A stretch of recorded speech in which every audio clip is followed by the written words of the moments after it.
Welcome back to another story on Infidelity Tales Lab. Before we begin, tell us, where in the world are you watching from? Now, let's dive into today's story. Chapter 1. The Video That Changed Everything. Master Sergeant Tyler Kozlov had seen hell in 3 tours of duty across 2 continents, but nothing prepared him for the grainy phone video that would arrive on a Tuesday evening in November.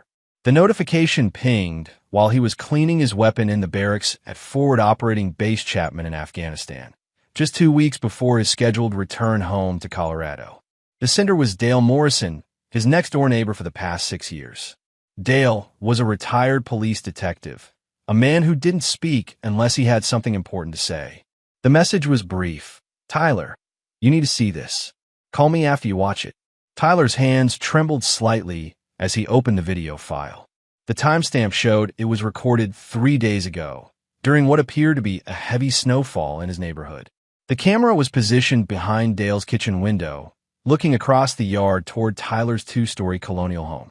At first, Tyler couldn't make sense of what he was seeing. His wife Amanda stood in the doorway, her dark hair disheveled, still wearing the silk robe he'd bought her for their anniversary 2 years ago. She was shouting at someone inside the house, her face contorted with rage in a way Tyler had never seen before.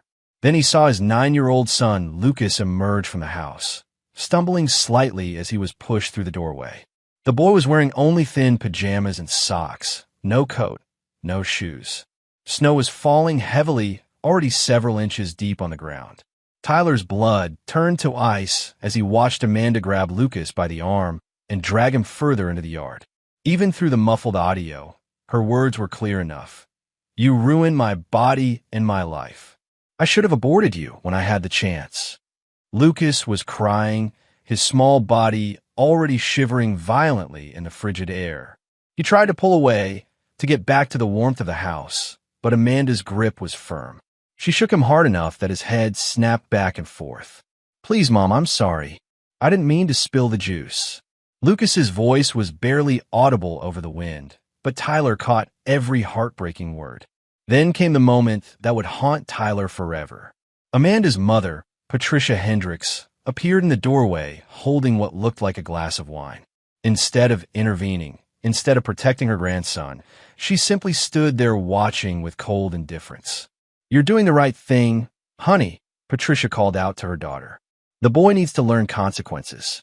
His father isn't here to discipline him, so someone has to." Amanda left Lucas standing barefoot in the snow for what felt like an eternity before finally allowing him back inside. The video ended with Lucas limping through the door, his small feet red and raw from the cold. Tyler watched the video 3 more times, each viewing making his rage burn hotter. This wasn't discipline. This was abuse. This was his wife, the woman he'd trusted to care for their son while he served his country, torturing their child. He immediately called Dale, his voice barely controlled. "How long has this been going on?" "I don't know for sure." Dale's gruff voice came through the satellite connection. "But I've been hearing raised voices more often lately. This was the first time I actually saw what was happening. I debated whether to call the police or wait for you to come home." Any sign of... Tyler couldn't bring himself to say the name, but Dale understood. "The Camaro's been in your driveway overnight several times this month. Usually leaves early morning before the school bus comes." Brent Kozlow, Amanda's old college boyfriend, who'd resurfaced 6 months ago when Tyler deployed. Tyler had suspected something was developing, but had trusted Amanda when she assured him Brent was just helping around the house, while Tyler was overseas. "Dale, I need you to do me a favor. Keep watching. Keep recording if you can. But don't intervene unless Lucas is in immediate danger. I'm coming home, and when I do, I'm going to handle this my way." Tyler's mind was already working, calculating, planning. 20 years in special forces had taught him patience, precision, and the value of gathering intelligence before striking. He would need to know everything, every detail of what had been happening in his absence, every person involved, every weakness he could exploit. That night, Tyler began making calls. First to his commanding officer to arrange emergency leave. Then to his lawyer, Tom Bradford, a former Army Ranger who owed Tyler his life from a firefight in Kandahar 5 years earlier. Tom, I need you to prepare divorce papers. Full custody. I also need you to research child abuse laws in Colorado and what kind of evidence I'll need for criminal charges. Tyler, what's going on? War's come home, brother. And I'm going to finish it.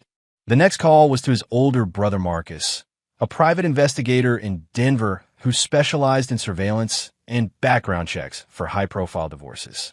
Mark, I need everything you can dig up on Amanda and her mother Patricia. Financial records, communications, any legal troubles. Also, run a full background on Brent Kozlow, Amanda's college boyfriend. I have a feeling there's more to his story. How deep do you want me to go? Ocean floor deep. I want to know what they had for breakfast last Tuesday. Tyler's final call that night was to someone he'd hoped never to contact again. Vincent Torino ran a private security company in Las Vegas, staffed entirely by former special operations personnel. Vincent's services operated in the gray areas between legal and illegal, and his methods were as effective as they were questionable. Tyler fucking Kozlov, heard you were still playing soldier in the sandbox. I need a consultation, Vinny. The kind that requires your special touch. Someone needs to disappear, not disappear, destroyed, completely and utterly ruined. But I want them alive to suffer through every second of it. Vincent's laugh was cold as winter wind. That's my specialty. When do you need me? I'll land in Denver in 4 days. After that, we plan. Then we execute. Tyler spent his remaining nights in Afghanistan meticulously planning his return. He studied every detail of the video, memorizing the layout of his yard, the positioning of windows, the sight lines from neighboring houses. He analyzed Amanda's body language, her expression, her words. This wasn't a momentary lapse in judgment. This was calculated cruelty toward an innocent child. By the time Tyler boarded the transport plane that would take him home, he had transformed from soldier into something far more dangerous. A father with nothing left to lose and the skills to make his enemies pay for every tear his son had shed. The war in Afghanistan was over for Tyler Kozlov. The war for his son's future was just beginning. Chapter 2. Intelligence Gathering. Tyler's return to Colorado Springs was deliberately low-key. Instead of going straight home, he checked into a modest motel 15 miles away under a false name, a skill Vincent had taught him years ago. He needed time to observe, to gather intelligence, to understand exactly what his family had become in his absence. Marcus met him at the motel that evening, carrying 2 thick folders and wearing the grim expression Tyler remembered from their childhood when someone had crossed one of the Kozlov brothers. "You're not going to like what I found," Marcus said, settling into the room's single chair while Tyler remained standing, his military bearing unchanged even in civilian clothes. Start with Amanda. Marcus opened the first folder. Your wife has been busy. Bank records show she's been withdrawing cash regularly. Small amounts, but frequent. 300 here, 500 there. Adds up to about 4,000 over the past 2 months. Untraceable spending money. Gets better. I tracked her cell phone records. Hundreds of texts and calls to Brent Kozlow, but also to several numbers I couldn't immediately identify. So I dug deeper. Marcus pulled out a series of photographs. Tyler's jaw clenched as he recognized his wife in various restaurants and bars around the city, always with Brent, but sometimes with other people Tyler didn't recognize. The woman in the red dress is Kelly Vasquez. She runs an upscale escort service that caters to married women looking for excitement. The man in the expensive suit is Dr. Richard Frost, a plastic surgeon who's been sued twice for performing procedures without proper consent. Tyler studied the photos. Amanda looked different, thinner, her clothes more revealing, her smile artificial. She's planning something. There's more. I found out why Patricia's been so supportive of Amanda's behavior. Your mother-in-law has a gambling problem. Bad one. She owes $43,000 to some very unpleasant people in Las Vegas. Guess who's been making payments on that debt? Brent. Every month like clockwork. But here's the interesting part. Brent doesn't have that kind of money. At least, not from any legitimate source I can trace. Marcus opened the second folder, revealing surveillance photos of Brent Kozlow. Tyler barely recognized the man Amanda had dated briefly in college. Brent had always been soft, unremarkable. The man in these photos was different. Expensive clothes, expensive car, expensive watch. Brent's been living well above his means for someone who supposedly works as a freelance marketing consultant. No legitimate business licenses, no major clients I can identify, but plenty of cash flow. Vincent's people did some digging on the Vegas end. Tyler's phone buzzed with a text from Vincent. Your boy Brent's been running a sophisticated catfishing operation. Targets military wives, builds emotional connections while their husbands are deployed, then blackmails them with intimate photos and videos. Very profitable. The pieces were falling into place. Tyler could see the full picture now. Amanda hadn't just fallen for an old flame. She'd been targeted, manipulated, and was now trapped in Brent's web. But instead of being a victim, she'd chosen to become a willing participant, even at the cost of abusing their son. There's one more thing, Marcus said quietly. I found records of Amanda visiting Dr. Frost's office 6 times in the past month. She's scheduled for a procedure next week, something called reconstructive surgery. The consultation notes mention restoring pre-pregnancy condition. Tyler's hands clenched into fists. The implication was clear. Amanda was planning to erase all physical evidence of Lucas's birth, as if their son had never existed. That evening, Tyler conducted his own surveillance. He parked 3 blocks from his house and walked through the neighborhood he'd called home for 6 years, noting every detail that had changed. Dale Morrison spotted him first, crossing the street with the purposeful stride of a man who'd been waiting for this moment. Tyler, damn glad you're back. How's Lucas? Dale's weathered face darkened. Quiet. Too quiet for a 9-year-old boy. He gets off the school bus, goes straight inside. Doesn't come out to play anymore. Haven't seen him smile once since you left. Anyone else seen what's happening? A couple of the neighbors have noticed things, but nobody wants to get involved. The Hendersons moved out last month, said they couldn't stand listening to the shouting anymore. Tyler spent 2 hours walking the perimeter of his property, identifying sight lines, escape routes, and potential surveillance positions. His house, once a symbol of the American dream he'd fought to protect, now felt like enemy territory. At midnight, Tyler was positioned in the tree line behind his house when Brent's red Camaro pulled into the driveway. Tyler watched through night vision binoculars as his wife ran out to greet her lover, throwing herself into his arms with an enthusiasm she'd never shown Tyler. They disappeared inside, and Tyler fought every instinct telling him to storm in and end this immediately. But patience was a weapon, and Tyler had learned to wield it with surgical precision. An hour later, Tyler's phone vibrated with a message from Dale. Boys crying again. 3rd night this week. Through his binoculars, Tyler could see Lucas's bedroom window on the 2nd floor. A faint light was visible, probably his son hiding under the covers with a flashlight, trying to find comfort in books while his mother entertained her lover downstairs. Tyler made a decision that would haunt him forever. He climbed the old oak tree that bordered his property and positioned himself outside Lucas's window. The boy was indeed reading under the covers, but Tyler could see the tear stains on his cheeks, the way his small body flinched at every sound from below. Tyler tapped gently on the window. Lucas looked up, terrified at first. Then his eyes widened in disbelief. "Daddy," he whispered. Tyler held a finger to his lips, then pointed to the window latch. Lucas understood immediately, quietly opening the window, just enough for them to whisper. "I'm here, buddy. Daddy's home. But Mom said you weren't coming back for weeks." She said. Lucas's voice broke. "She said you might not come back at all. I'm here now, and I'm never leaving you again. But I need you to be brave for a little while longer. Can you do that for me?" Lucas nodded solemnly, far too mature for his 9 years. "I need you to pretend you never saw me tonight. Don't tell anyone. And if anyone hurts you again, you have this." Tyler handed Lucas a small device through the window. "It's a panic button.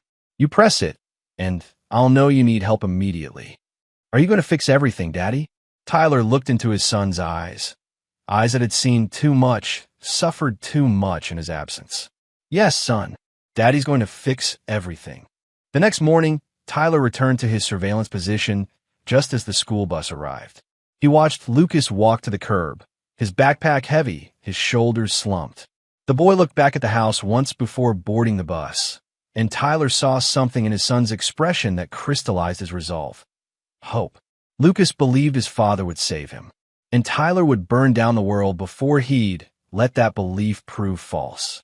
That afternoon, Tyler met with Vincent Torino at a discreet restaurant in downtown Denver. Vincent looked exactly as Tyler remembered. Expensive suit, predatory smile, eyes that had seen too much violence to ever be completely civilized. "So what's the play?" Vincent asked after Tyler laid out the situation. "I want them destroyed. Not killed, that's too easy. I want them to live with the consequences of what they've done.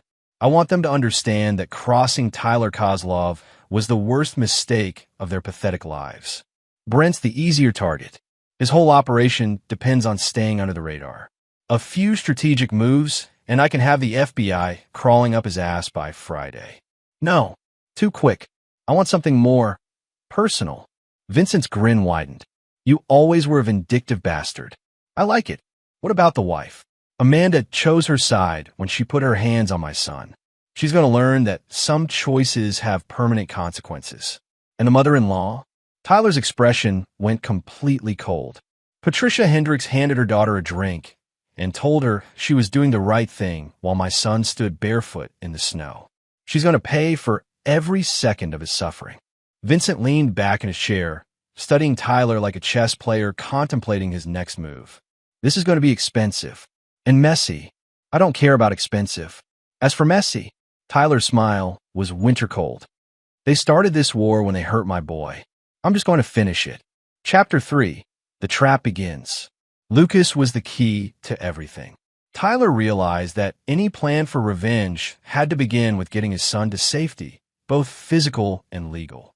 The boy was the only innocent in this mess, and Tyler would not allow his quest for justice to cause Lucas any more pain.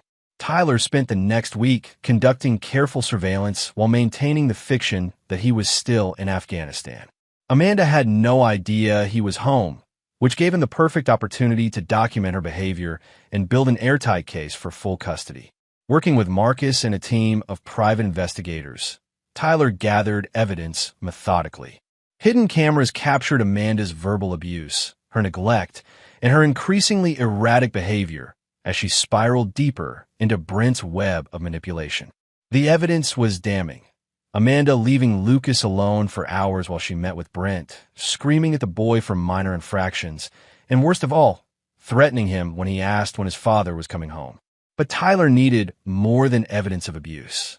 He needed Amanda to reveal her true intentions, to expose the depth of her betrayal in a way that would strip away any sympathy a family court judge might have for her. The opportunity came when Tyler learned about Amanda's scheduled surgery with Dr. Frost. Through Vincent's contacts, Tyler discovered that Amanda wasn't just planning reconstructive surgery. She was planning to completely reinvent herself. New face, new body, new identity documents that Vincent's people had helped her acquire. Amanda was planning to disappear with Brent, leaving Lucas behind. Tyler felt something cold and final settle in his chest when he learned this. Whatever love he'd once felt for Amanda died in that moment, replaced by something far more dangerous: absolute clarity of purpose. The trap Tyler designed was elegant in its simplicity. Using his connections in military intelligence, Tyler created a false identity as a wealthy defense contractor looking to relocate his family to a small town where Brent could start fresh with his new consulting business. Vincent's people made contact with Brent through intermediaries, dangling the promise of a $2 million contract for marketing services. Brent took the bait immediately. His greed, combined with his arrogance, made him the perfect mark. Within days, he was planning to move Amanda and himself to Montana, where their new life would begin just as soon as Amanda's surgery was complete. But Tyler had no intention of letting them leave Colorado. Instead, he would use their escape plan to expose them publicly and ensure they faced consequences for every crime they'd committed. The first phase of Tyler's revenge began on a Tuesday morning when Lucas was safely at school. Tyler, using his false identity, arranged to meet Brent at an upscale restaurant to discuss the Montana opportunity. Unknown to Brent, every word would be recorded, and several of Vincent's people would be positioned throughout the restaurant to ensure nothing went wrong. Brent arrived exactly on time, dressed in an expensive suit that Tyler now knew was purchased with money stolen from military wives. Tyler barely contained his rage as he shook hands with the man who had destroyed his family. "Mr. Davidson," Brent said, using Tyler's false name.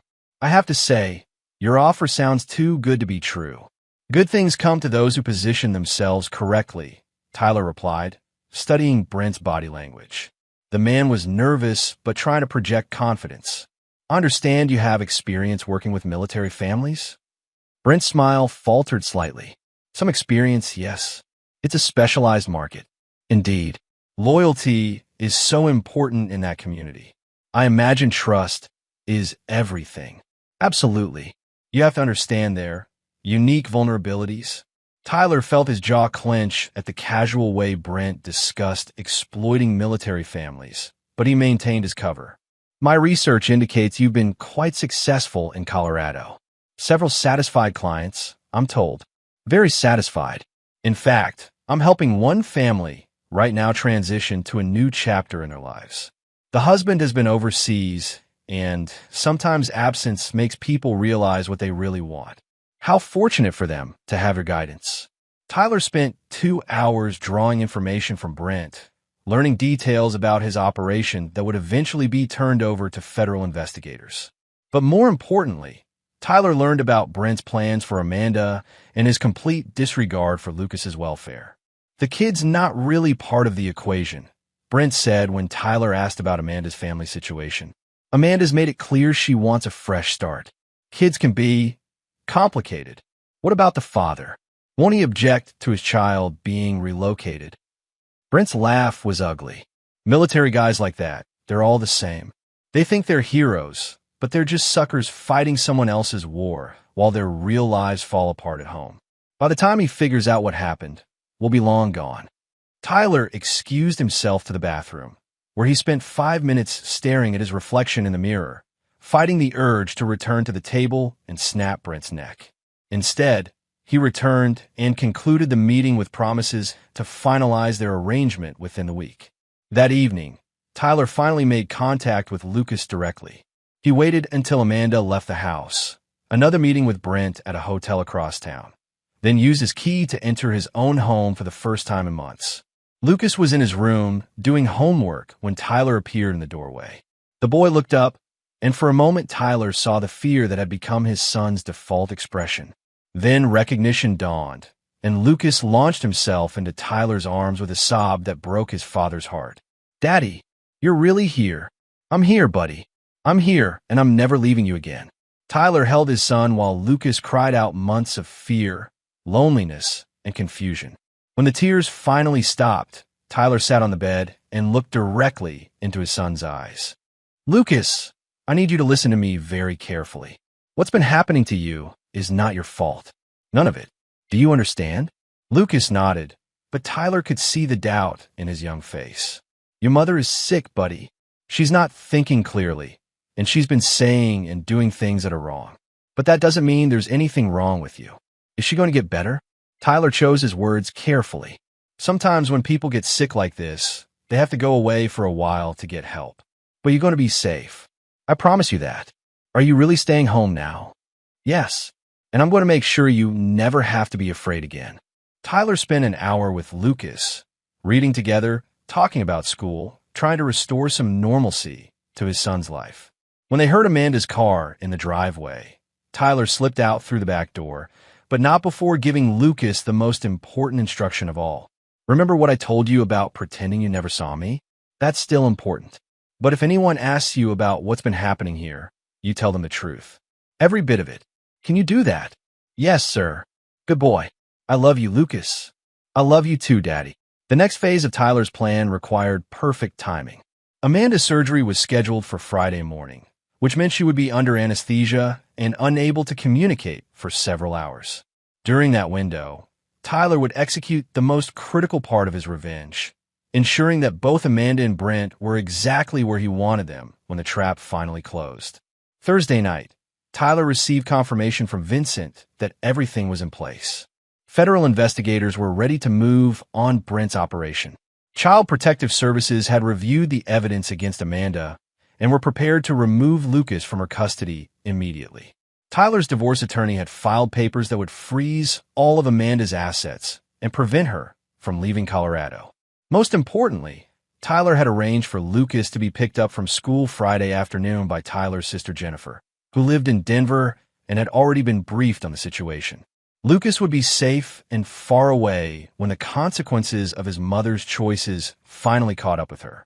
Friday morning arrived gray and cold, much like the day captured in Dale's video months earlier.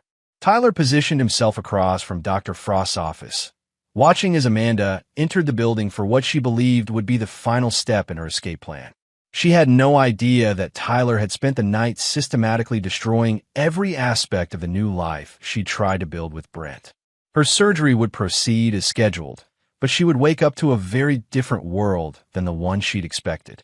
Tyler's phone buzzed with a message from Vincent. "Federal agents are moving on your boy Brent in 10 minutes. You sure you don't want to be there to watch?" Tyler typed back, "I'll have better seats for the main event." The main event would be Amanda's awakening. When she discovered that her lover was in federal custody, her mother was facing her own reckoning, and her son was beyond her reach forever. But first, Tyler had one more stop to make. Patricia Hendricks was about to learn that some sins demand immediate payment, and Tyler Kozlov was an excellent debt collector. Chapter 4: The Mother-in-Law's Reckoning. Patricia Hendricks lived in a modest ranch house 20 minutes from Tyler's neighborhood, in a development filled with retirees and empty nesters. Tyler had always found her home pretentious, everything designed to project an image of comfortable middle-class respectability that he now knew was built on gambling debts and moral bankruptcy. Tyler parked across the street and observed the house for 30 minutes before making his move. Patricia's routine was predictable: morning coffee on the front porch while reading the newspaper, followed by her daily trip to the grocery store. Today would be different. At exactly 9:47 a.m., Tyler knocked on Patricia's front door. When she opened it, her face cycled through surprise, confusion, and finally fear as she realized what Tyler's presence meant. "Tyler? I thought you were still in Afghanistan?" "Interesting assumption, Patricia. Almost like you had reasons to hope I'd stay away." Patricia's hand moved toward her phone, but Tyler stepped forward with the measured confidence of a man who had kicked down doors in 3 different countries. "I wouldn't do that if I were you. We have quite a lot to discuss, and I'd hate for our conversation to be interrupted." Tyler had no intention of physically harming a 67-year-old woman, but Patricia didn't know that. Her fear was a tool, and Tyler had learned long ago that psychological pressure was often more effective than physical force. "What do you want?" Patricia's voice was shaky, uncertain. "I want to understand how a grandmother could watch her daughter abuse a 9-year-old child and encourage it. I want to know how someone who supposedly loves her family could hand her daughter a drink and tell her she was doing the right thing while her grandson stood barefoot in the snow." Patricia's face went white. She hadn't known about the video.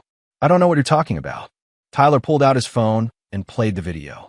Patricia watched in growing horror as her own voice came through the speakers. "We're doing the right thing, honey. The boy needs to learn consequences." "That's—" Patricia struggled for words. "That's taken out of context. You don't understand the situation. Then explain it to me. Explain how watching a child being abused is ever the right thing." Patricia sank into a chair, her composure cracking. "Lucas has been difficult lately, acting out, defying Amanda. She's been under so much stress with you gone, trying to manage everything alone." "Difficult how? What terrible crimes did my 9-year-old son commit that justified dragging him barefoot into the snow?" "He spilled juice on some important papers. Amanda had been working all day, and Lucas was being careless, not listening." Tyler felt his control slipping, but managed to keep his voice level.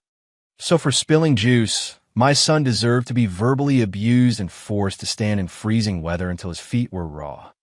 "It wasn't like that. Amanda was just, she lost her temper. It happens. It happens. Patricia, I've seen enemy combatants show more mercy to their prisoners than your daughter showed to my son." Tyler moved closer, and Patricia shrank back in her chair. But that's not why I'm here. See, I know about your gambling problem. I know about the $43,000 you owe to some very dangerous people in Las Vegas. I know Brent has been making your payments. Patricia's eyes went wide. How do you? I know a lot of things, Patricia. I know you encouraged Amanda's relationship with Brent because it kept your creditors off your back. I know you've been helping them plan their escape to Montana. And I know you were perfectly willing to let them abandon Lucas to protect your own skin. That's not true. I love that boy. Love. Tyler's voice was deadly quiet. You call what I saw in that video love? You stood there with a drink in your hand and watched my son suffer, then told his abuser she was doing the right thing. That's not love, Patricia. That's evil.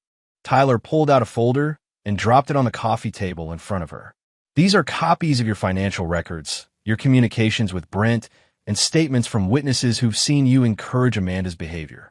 Tomorrow morning, Child Protective Services will receive a full report detailing your role in the abuse of your grandson. Patricia fumbled through the papers, her face growing paler with each page. Tyler, please. I made mistakes, but I was trying to help Amanda cope with. Cope? By torturing a child. It wasn't torture. You're being dramatic. Tyler pulled out his phone again and called a number. After a moment, a gruff voice answered. Detective Morrison. Dale, it's Tyler. Would you mind coming over to Patricia Hendricks' house? I think she'd like to hear your perspective on what we saw that night. Patricia looked confused until Tyler explained. Patricia, meet Dale Morrison. He's the retired police detective who lives next door to me. He's the one who recorded your daughter abusing my son. He's also the one who will be testifying about what he witnessed. 20 minutes later, Dale arrived and confirmed every detail of what they'd observed. He'd also brought additional footage. Apparently, the night Tyler had seen was not the first time Amanda had dragged Lucas outside as punishment. I've got recordings of her screaming at that boy going back 6 weeks. Dale said, his disgust evident. Audio only mostly, but enough to document a pattern of abuse. And every time, this woman here was in the house. Never once did she intervene or try to protect the child. Patricia was crying now, but Tyler felt no sympathy. His son had cried too, and no one had comforted him. Here's what's going to happen, Patricia. Those gambling debts you're so worried about, they're about to become the least of your problems. I've arranged for the Las Vegas creditors to be fully paid off as of this morning. Patricia looked up in confusion and hope. Don't get excited. I didn't pay them to help you. I paid them so they'd have no reason to be interested in you anymore.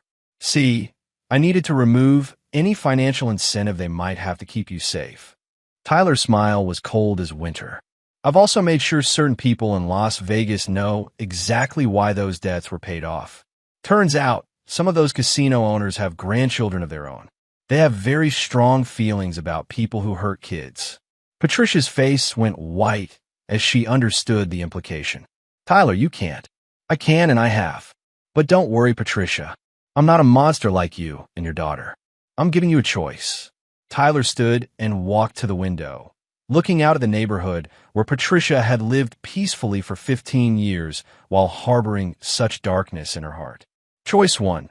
You sign a full confession detailing your role in enabling Amanda's abuse of Lucas. You testify against her in family court and criminal proceedings.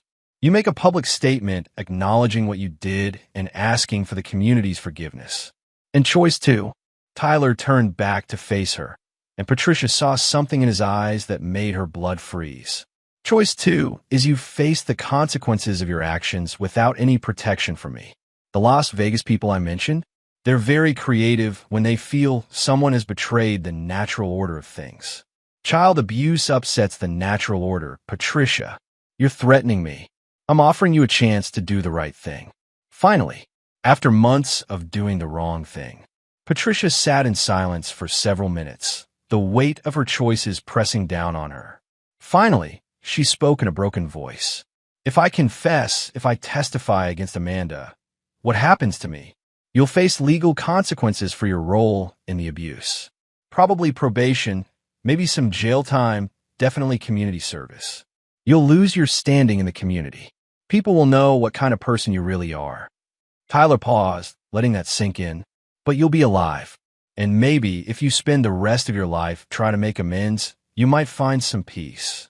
And if I don't, then you'll discover that protecting child abusers is a very dangerous hobby, especially when the child's father has the resources and motivation to make life extremely unpleasant for those who hurt his family.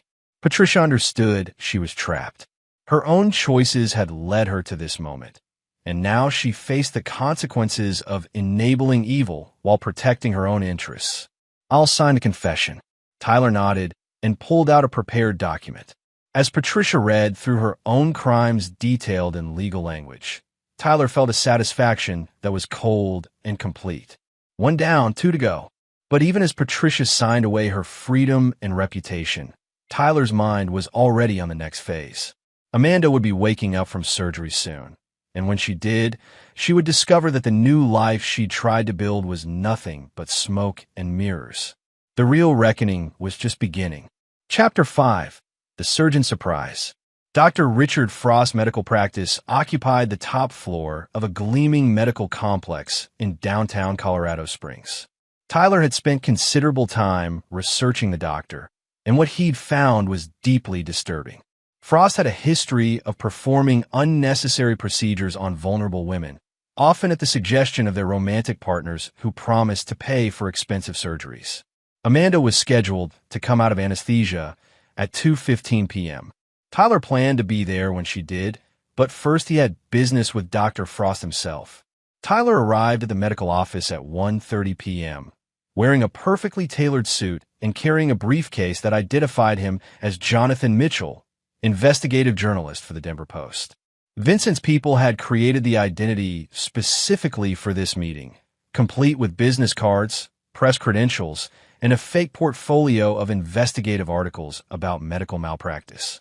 The receptionist was initially reluctant to interrupt Dr. Frost's schedule, but when Tyler mentioned he was investigating unethical cosmetic procedures performed without proper patient consent, she quickly ushered him into Frost's private office. Dr. Frost was a thin, nervous man in his 50s with the kind of practice smile that never reached his eyes.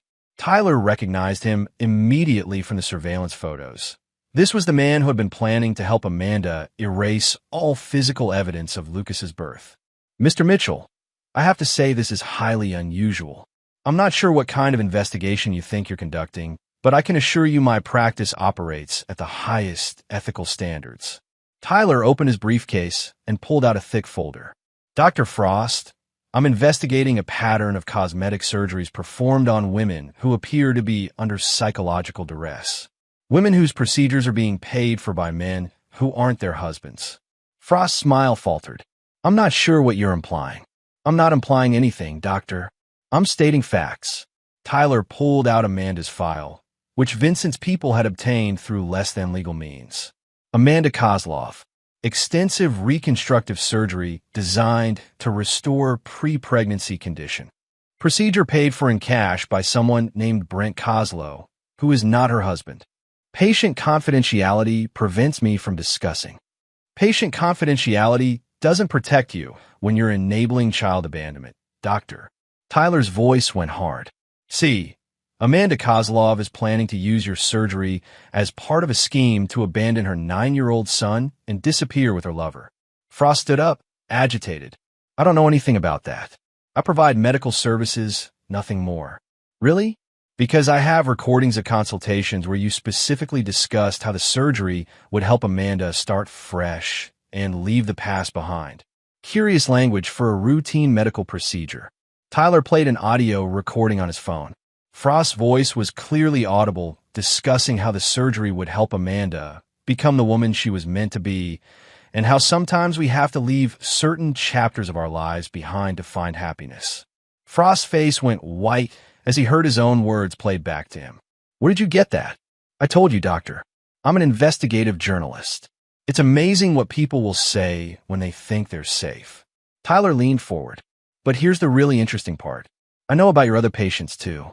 Melissa Crawford, whose husband was deployed in Iraq when you performed surgery she never requested. Jennifer Walsh, who came to you for a consultation and left with procedures she couldn't afford, paid for by a man who'd been manipulating her online. Tyler pulled out more files, each one documenting cases where Dr. Frost had performed surgeries on women who appear to be under psychological manipulation. I'm thinking there's a pattern here, Doctor. A very ugly pattern. Dr. Frost sank back into his chair, his confident demeanor cracking. You don't understand. These women came to me asking for help. I provided medical services. Help? Or did you provide a way for predators to erase evidence of their victims' previous lives? Did you provide a way for women to abandon their children and disappear? I never. I didn't ask what they planned to do after the surgery. You didn't ask because you didn't want to know, because knowing would have made you complicit in something even you couldn't rationalize. Tyler stood and walked to the window overlooking the parking lot. Amanda's car was just pulling in for her post-surgery follow-up appointment. Dr. Frost, I want you to know that Amanda Kozlov's husband is Master Sergeant Tyler Kozlov, currently on emergency leave from Afghanistan. He's a decorated Special Forces operator who spent the last 20 years defending this country. Tyler turned back to face the doctor. He has no idea his wife was planning to abandon their son and disappear. But he's about to find out because I'm going to tell him. And then I'm going to ask him what he thinks should happen to the people who helped his wife plan to abandon his child. Frost was sweating now. What do you want from me? I want you to call Amanda Kozlov and tell her that her surgery was unsuccessful. Tell her there were complications, that you need to keep her under observation for several more hours. I can't do that. It would be lying to a patient. Doctor, Amanda Kozlov is planning to use your surgery to abandon her 9-year-old son. She's planning to disappear and leave that child wondering why his mother stopped loving him.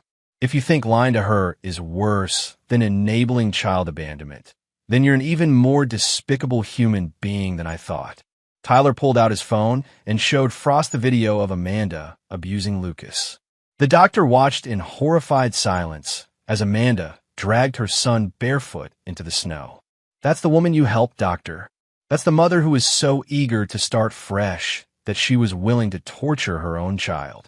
Frost stared at the video, his face pale and sick. I didn't know. You didn't want to know. But now you do, and you have a choice. You can continue enabling child abuse, or you can do the right thing. Dr. Frost reached for his phone with a trembling hand. What exactly do you want me to tell her? Tell her the truth.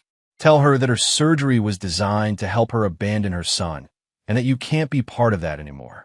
Tell her that the police are on their way to arrest her for child abuse. Are they? Tyler smiled grimly. They will be, right after you make that call.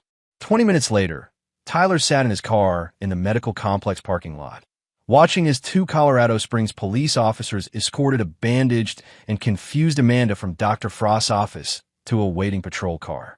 Her charges would include child abuse, child endangerment, and conspiracy to commit kidnapping. But Tyler wasn't done yet. Amanda's arrest was just the beginning. He still had to face Brent Kozlow, the man who had orchestrated this entire nightmare.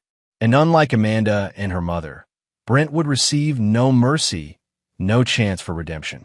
Some sins were unforgivable, and Tyler Kozlov never forgot a debt. Chapter 6, The Lover's Downfall. Brent Kozlow's arrest by federal agents had been swift and professional. His sophisticated catfishing operation, which had targeted dozens of military wives across multiple states, was now evidence in a federal investigation that would likely result in a 20-year prison sentence. But Tyler wasn't satisfied with letting the justice system handle Brent. Federal prison was clean, safe, predictable.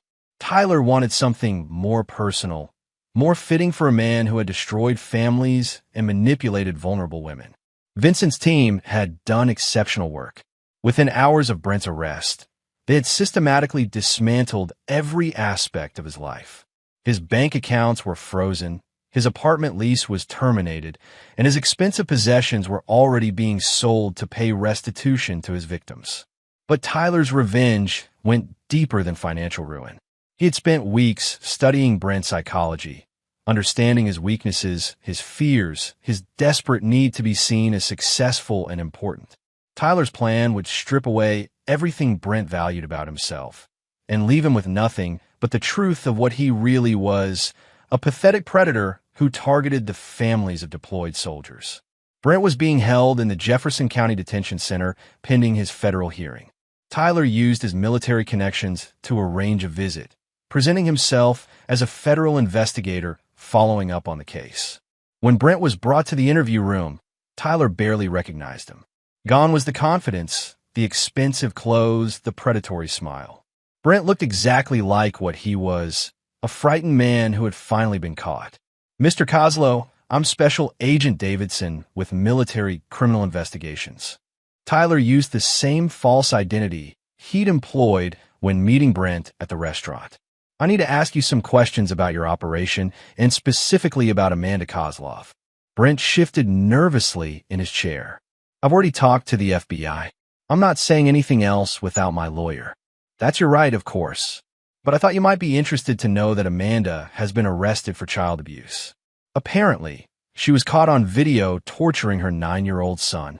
Tyler watched Brent's face carefully. He was looking for any sign of remorse, any indication that Brent felt responsible for what had happened to Lucas. Instead, he saw only calculation and self-interest. "That has nothing to do with me. I never told her to hurt the kid." "But you knew about it, didn't you? You were in the house when it happened." Brent's eyes darted around the room, looking for escape routes that didn't exist. Sometimes Amanda got frustrated with the boy. Kids can be difficult enough to justify dragging him barefoot into freezing snow. "I wasn't involved in any of that. Whatever Amanda did to her kid, that's on her." Tyler felt his composure slip slightly. Even facing federal charges, even knowing his life was ruined, Brent still refused to take any responsibility for the suffering he'd caused. "Mr. Kozlow, let me share something with you."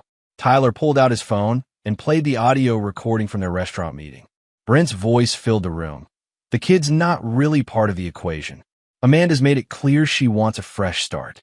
Kids can be complicated." Brent's face went pale as he heard his own words.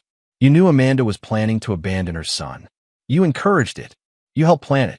I never said she should hurt him. But you didn't care if she did, as long as it served your purposes.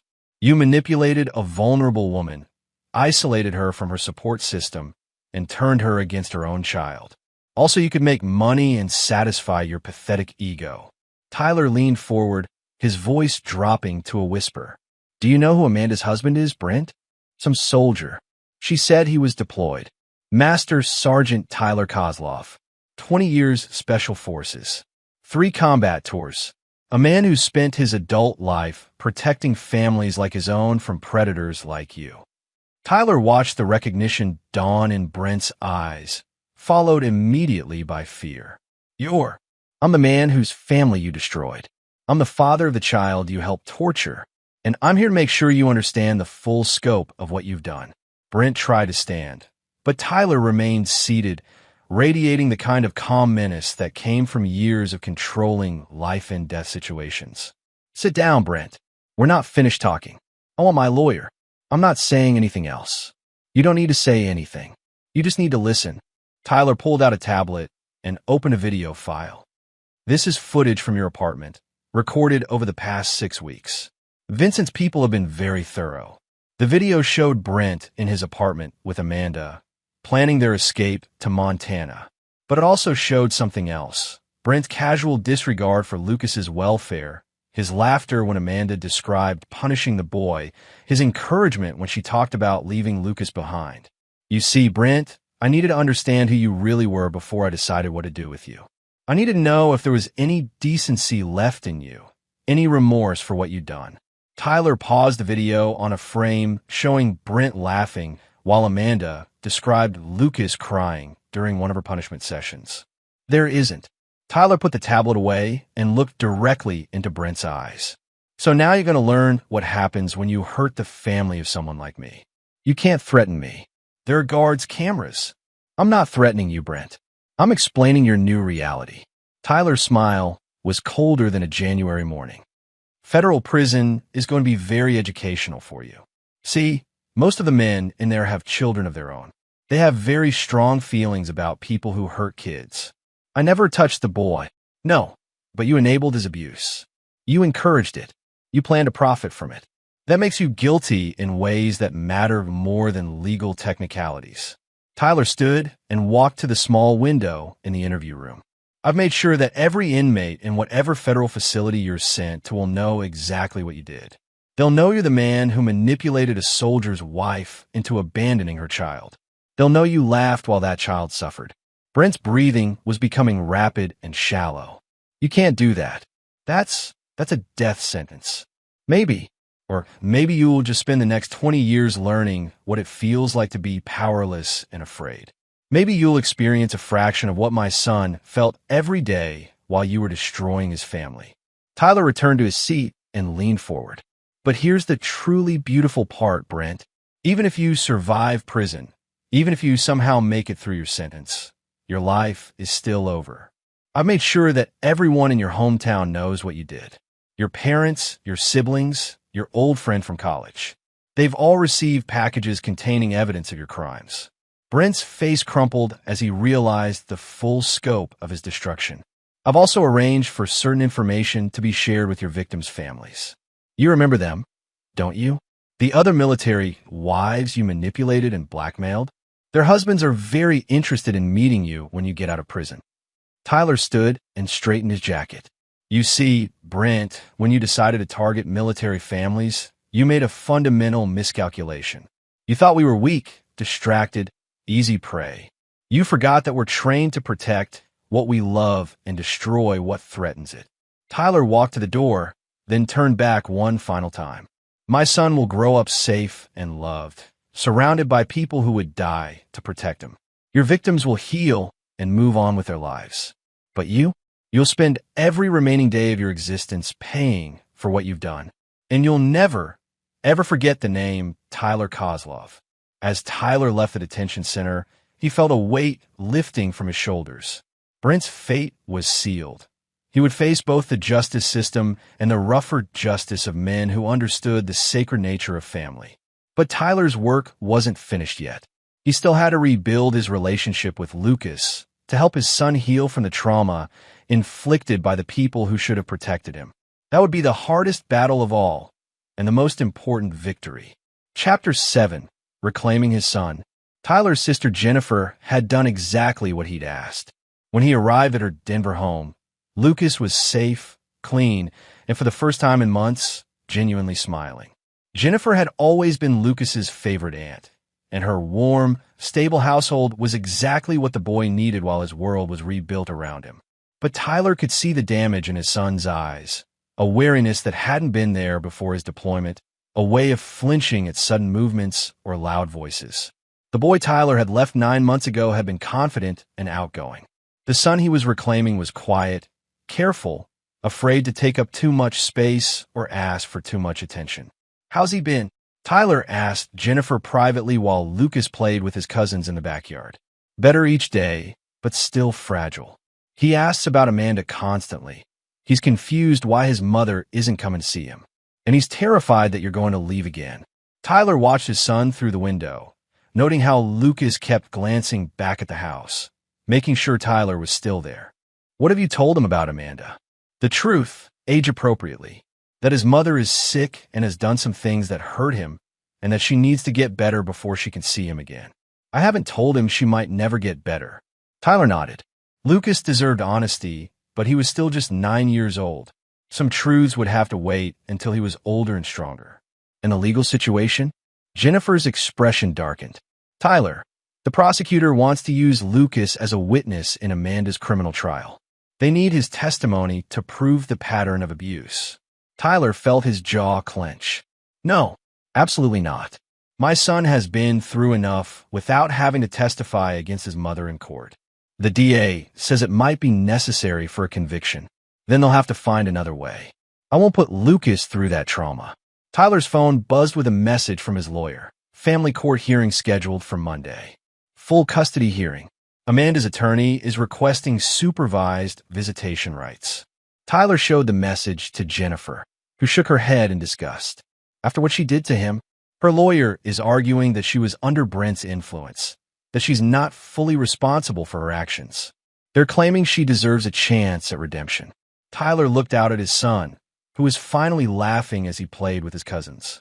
Lucas deserved better than having to worry about when his abuser might return his life.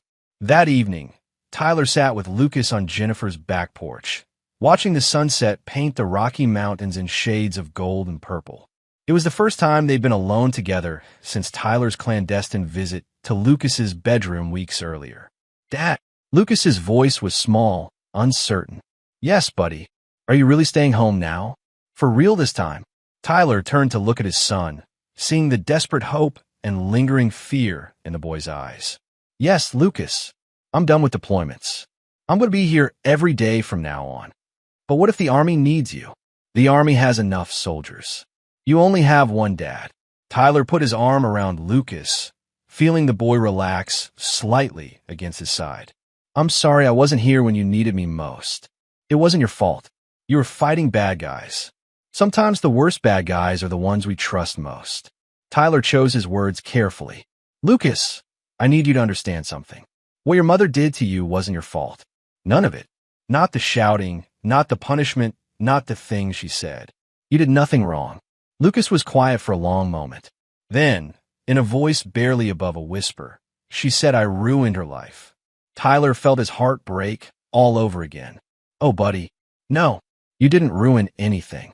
You're the best thing that ever happened to me. You're smart and kind and brave, and I'm proud to be your father every single day." "But Mom said," "Your mother was sick when she said those things. Sometimes when people are sick, they say things they don't mean, things that aren't true." Tyler paused, struggling with how much truth a 9-year-old could handle. "And sometimes people who are supposed to protect us don't do a very good job of it." Lucas was crying now, quietly, the way children cry when they've learned that showing pain brings more pain. "I missed you so much, Dad. And when Mom got angry, I wish you were there to make her stop." Tyler held his son while the boy cried out months of fear and confusion and pain. This was the real crime. Not just the physical abuse, but the theft of Lucas's innocence, his trust, his belief that the world was a safe place where parents protected their children. "I'm here now, Lucas, and I promise you, nobody will ever hurt you like that again. Not while I'm alive." "What about Mom? Is she coming home?" This was the conversation Tyler had been dreading. Lucas needed to know the truth, but he also needed to feel safe and loved. "Lucas, your mother did some things that were very wrong. She hurt you, and that's not okay. So she's going to have to go away for a while and get help." "For how long?" "I don't know, buddy. Maybe a very long time." Lucas absorbed this in the way children do, accepting information they don't fully understand because the adult they trust is explaining it to them. "Will you get in trouble for taking me away from her?" "No, son. It's my job to protect you. That's what fathers do." Over the following days, Tyler began the delicate process of rebuilding his relationship with his son while also preparing for the legal battles ahead. Amanda's attorney was indeed arguing for supervised visitation, claiming that she had been manipulated by Brent and deserved a chance to make amends. Tyler's response was uncompromising. In his statement to the family court, he wrote, "My son has already suffered enough at the hands of his mother. She made conscious choices to abuse him, to prioritize her relationship with her lover over her child's welfare, and a plan to abandon him entirely. These were not momentary lapses in judgment, but a sustained pattern of child abuse that lasted months. I will not allow my son to be further traumatized by forced contact with his abuser, regardless of any claimed rehabilitation." The hearing was scheduled for the following Monday. Tyler planned to be ready with evidence that would make it impossible for any judge to grant Amanda access to Lucas. But he also knew that family courts often favored reunification, even in cases where it wasn't in the child's best interest. Sunday night, as Tyler tucked Lucas in a bed in the guest room at Jennifer's house, his son asked the question Tyler had been expecting. "Dad, do you think Mom ever really loved me?" Tyler sat on the edge of the bed, looking into his son's eyes that looked so much like his own, but carried pain no child should have to bear. "I think your mother loved the idea of you, Lucas. But love isn't just a feeling. Love is action. Love is protection. Love is putting your child's needs before your own wants. And your mother forgot how to do those things. Do you think she'll remember?" Tyler paused, weighing honesty against hope. "I don't know, buddy. Maybe someday. But even if she does, it doesn't change what happened. And it doesn't mean you have to forgive her or trust her again. Is it okay if I don't want to see her?" "It's absolutely okay. You get to decide who you want in your life. That's your choice, and I'll support whatever you decide. Lucas seemed to relax at this, as if he'd been given permission to feel what he'd been feeling all along. Dad, I love you. I love you too, son. More than all the stars in the sky. As Tyler turned off the light and headed for his own room, he felt a resolve settle in his chest like armor. Tomorrow, he would face Amanda in court for the first time since his return. She would try to portray herself as a victim, to claim that she deserved another chance. Tyler would make sure the judge understood that some chances, once squandered, are never offered again. And some damage, once done, can never be undone. Lucas deserved better than a mother who had to be court-ordered to love him. He deserved a life free from the fear that the person who was supposed to protect him might hurt him again. Tyler would make sure he got exactly that. Chapter 8.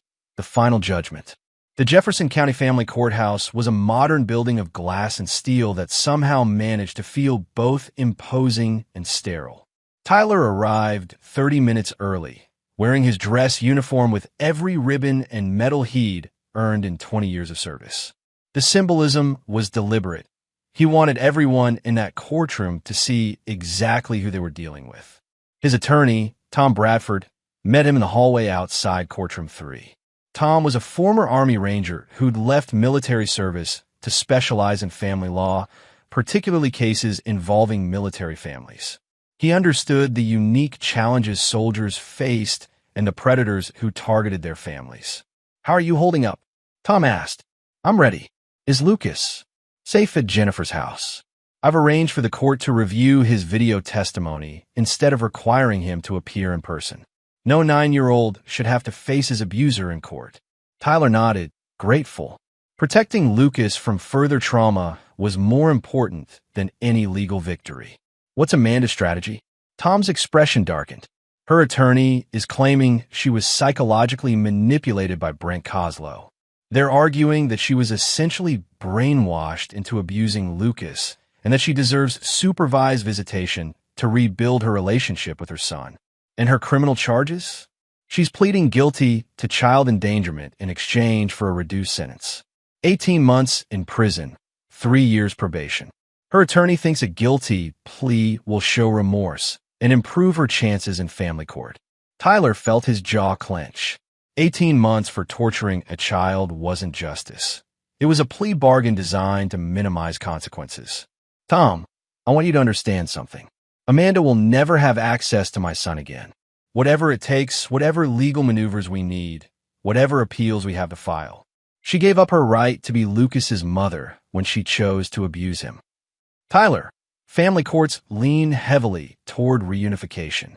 Judges believe children benefit from relationships with both parents, even when those relationships are complicated.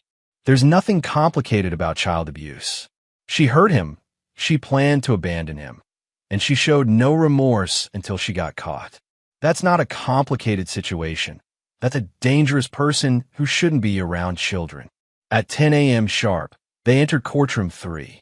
Tyler immediately spotted Amanda, sitting at the defendant's table with her attorney, a thin woman in an expensive suit who specialized in defending abusive parents.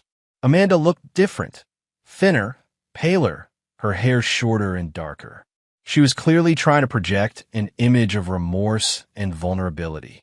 When Amanda saw Tyler enter in his dress uniform, her face went white. They hadn't seen each other since before his deployment, and the man she was looking at now was nothing like the husband she remembered. Tyler's expression was cold, controlled, implacable. This wasn't the man who'd once loved her. This was a soldier who'd identified a threat to his mission. Judge Patricia Williams was a no-nonsense woman in her 50s who'd been handling family cases for over 20 years. Tyler had researched her background extensively. She was fair but tough, and she had little patience for parents who endangered their children. Amanda's attorney spoke first, painting a picture of a vulnerable woman who'd been manipulated by a sophisticated predator. She described Brent's psychological manipulation, his isolation tactics, his financial control over Amanda's life. She argued that Amanda had been as much a victim as Lucas, and that separating them permanently would only compound the trauma. "Your Honor, My client was systematically manipulated by Brent Kozlow over a period of months. She was isolated from her support system, financially controlled, and psychologically abused. The actions she took toward her son were the result of this manipulation, not her true character. Tyler listened to this defense with growing disgust. Amanda was sitting 20 feet away, and not once did she look in his direction or ask about Lucas's welfare. Even now, even facing the loss of her son, she was focused entirely on herself. Tom Bradford's opening statement was surgical in its precision. Your Honor, Master Sergeant Tyler Kozlov served his country faithfully for 20 years, including 3 combat deployments. He trusted his wife to care for their son while he served overseas. That trust was not only violated, it was weaponized against the very child she was supposed to protect. Tom played the video of Amanda abusing Lucas, and Tyler watched the judge's face as she witnessed the raw cruelty of dragging a 9-year-old child barefoot into the snow. Judge Williams's expression grew harder with each passing second. This was not a momentary lapse in judgment, Your Honor. This was a sustained pattern of child abuse that lasted months. The defendant verbally abused her son, physically endangered him, and planned to abandon him entirely. She chose a relationship with her lover over her child's welfare at every opportunity. The next 2 hours were a parade of evidence that painted a devastating picture of Amanda's choices. Dale Morrison testified about what he'd witnessed and recorded. Dr. Frost, facing his own legal troubles, testified about Amanda's plans to use surgery to erase all evidence of Lucas's birth. Patricia Hendricks, as part of her plea agreement, testified about her daughter's escalating abuse and her own role in enabling it. But the most damaging testimony came from Amanda herself. Under cross-examination, Tom Bradford systematically dismantled her claims of being a victim. Mrs. Kozlov, you testified that you were manipulated by Mr. Kozlow, but you chose to accept his financial support for your mother's gambling debts, correct? He was helping my family. You chose to begin a sexual relationship with him while your husband was deployed, correct? I was lonely and confused. You chose to bring Mr. Kozlow into your marital home, where a 9-year-old son lived, correct? Brent was helping around the house, and you chose to drag your son barefoot into the snow while Mr. Kozlow watched from inside the house, correct? Amanda's composure finally cracked.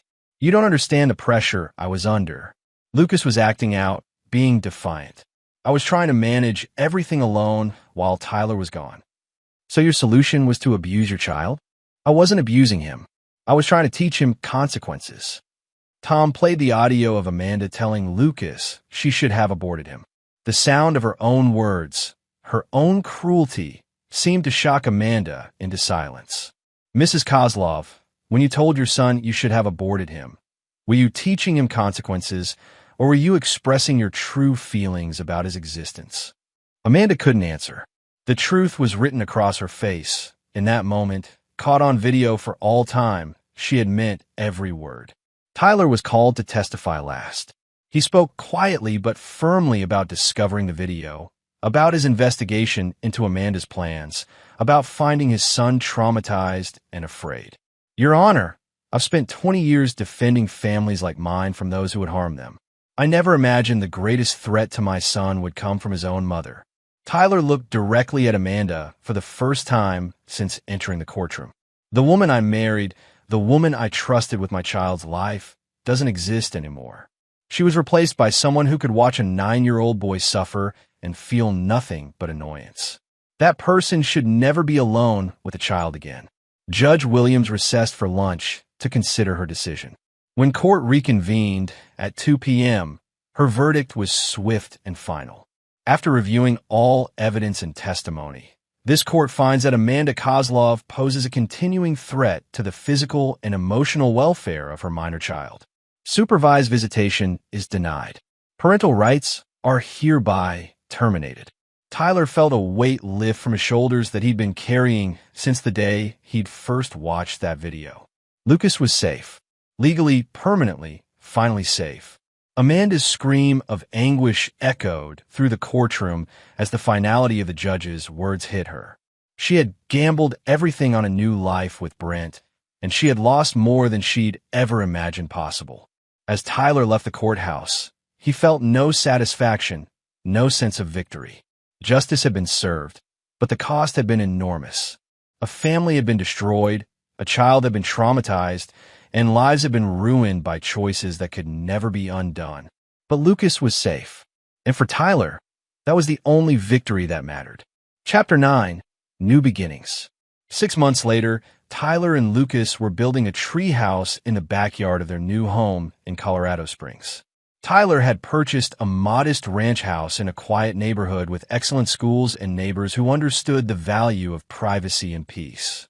Lucas was different now, older in some ways, but slowly rediscovering the joy and confidence that had been stolen from him. He laughed more often, asked questions without fear, and had stopped flinching when adults raised their voices. The healing was slow but steady, guided by a skilled child psychologist who specialized in trauma recovery. "Dad, do you think the roof is strong enough?" Lucas asked, examining Tyler's handiwork with the serious expression he'd developed when concentrating on important matters. "Let's find out." Tyler climbed up and tested the structure, bouncing slightly on the wooden platform. "Feels solid to me. What do you think?" Lucas climbed up to join his father, his movements more confident than they'd been months earlier. From their perch 12 feet off the ground, they could see most of their neighborhood and the mountains beyond. "I like it up here," Lucas said. "It feels safe." Tyler understood what his son meant. Height meant visibility, control, the ability to see potential threats approaching. It was a warrior's instinct, and Tyler felt a mix of pride and sadness that his 9-year-old son had already learned such lessons. "It's your space, buddy. Nobody can come up here unless you invite them." They worked in comfortable silence for another hour, Tyler teaching Lucas how to use tools safely, how to measure twice and cut once, how to take pride in building something with your own hands. These were lessons Tyler's own father had taught him decades earlier, and passing them on to Lucas felt like completing a circle. Tyler's phone buzzed with a text from Jennifer. "Dinner at my house Sunday?" The kids missed their cousin. "Aunt Jennifer wants to know if we want to have dinner at her house Sunday," Tyler told Lucas. "Can we? I miss playing with Tommy and Sarah." "Of course. Family dinner sounds perfect." Lucas smiled, and Tyler marveled at how much more frequent those smiles had become. His son was healing, slowly but surely, from wounds that should never have been inflicted. That evening, after Lucas had gone to bed, Tyler sat on his back porch with a beer and reviewed the latest updates from Tom Bradford. Amanda had been released from prison after serving 14 months of her 18-month sentence. She'd immediately violated her probation by attempting to contact Lucas at school and was now facing additional charges. Brent Kozlow was serving his federal sentence at a maximum security facility in Texas. Vincent's Information Network had confirmed that Brent's time in prison was proving as unpleasant as Tyler had predicted. Men who hurt children weren't welcome in any prison population. Patricia Hendricks had completed her community service and was living in an assisted care facility in Nebraska, far from Colorado and any temptation to interfere in Lucas's life. Her gambling addiction had been replaced by an addiction to prescription medications, and she spent most of her days in a pharmaceutical haze that kept her from dwelling on the granddaughter she'd lost through her own choices. Tyler felt no satisfaction in their suffering. Their punishments were simply consequences as natural and inevitable as gravity. Actions had results, choices had costs, and people who hurt children faced the judgment of those who protected them. Dr. Frost had lost his medical license and was working as a medical supply salesman, his career destroyed by his willingness to enable predators. His cooperation with authorities had kept him out of prison, but his reputation was ruined beyond repair. Tyler's own healing was more complex. The guilt of being absent when Lucas needed him most would never fully fade. But he'd learned to channel that guilt into positive action, being the father Lucas needed now, building the life his son deserved, creating a safe space where trust could slowly be rebuilt. Lucas's therapy sessions were going well. Dr. Sarah Chun was a specialist in childhood trauma who'd helped Lucas understand that his mother's abuse was never his fault, that adults who hurt children are responsible for their own choices, and that being afraid of someone who hurt you was normal and healthy. Lucas is remarkably resilient, Dr. Chun had told Tyler during their last meeting. He's processed most of the immediate trauma, and he's developing healthy coping mechanisms. The key now is maintaining stability and consistency in his environment. Tyler had committed to providing exactly that. He declined offers to return to active duty, instead taking a position with a private security company that kept him in Colorado and available for every school play, every parent-teacher conference, every bedtime story Lucas needed. Some evenings, like tonight, Tyler would find himself standing in Lucas's doorway, watching his son sleep peacefully in a bed surrounded by books and toys and all the normal things that fill the child's room. No more hiding under covers with flashlights. No more crying himself to sleep. No more flinching at every sound from downstairs. This was victory, not the destruction of his enemies. That had simply been necessary justice. Victory was Lucas sleeping safely, laughing freely, trusting that tomorrow would be better than today. Tyler's phone rang, interrupting his thoughts. The caller ID showed Vincent Torino's number. "Tyler, how's retirement treating you?" "It's not retirement, Vinny. It's just a different kind of mission. The most important kind." "How's the boy?" "Getting stronger every day. He's going to be fine." "Good. Listen, I know you're focused on being a father now, but if you ever want back in the game, I got clients who could use someone with your particular set of skills." Tyler looked through the window at Lucas's bedroom, where his son slept under a constellation of glow-in-the-dark stars they'd put on the ceiling together. "Thanks, but my fighting days are over. I've got everything I need right here." "Fair enough. But Tyler, if anyone ever threatens that boy again, you call me. Some people only understand one kind of language, and you and I speak it fluently." Tyler smiled grimly. "That's a conversation I hope we never have to have." "Me too. But if we do, I'll be ready." After ending the call, Tyler walked to Lucas's room and stood in the doorway for a moment, listening to his son's peaceful breathing. Tomorrow they would finish the treehouse. This weekend, they would have dinner with Jennifer's family. Next month, Lucas would start Little League Baseball, something he'd wanted to do before Amanda's abuse had destroyed his confidence. These were the victories that mattered, not the destruction of enemies, but the building of a life worth protecting. Tyler had learned that the greatest revenge against those who tried to destroy his family was simply refusing to let them succeed. Lucas stirred in his sleep and murmured something Tyler couldn't quite hear. But then, clear as a bell, came two words that made Tyler's heart swell with pride and love. "Love you, Dad." Tyler smiled and whispered back, "Love you too, son. Forever and always." The war was over. The healing had begun. And in the end, love had won. And there you have it. Another story comes to an end. What did you think? I'd love to hear your thoughts in the comments below. If you enjoy this story, consider joining our community by subscribing. It means the world to us. For more stories like this one, check out the recommended videos on screen. And I'll see you there.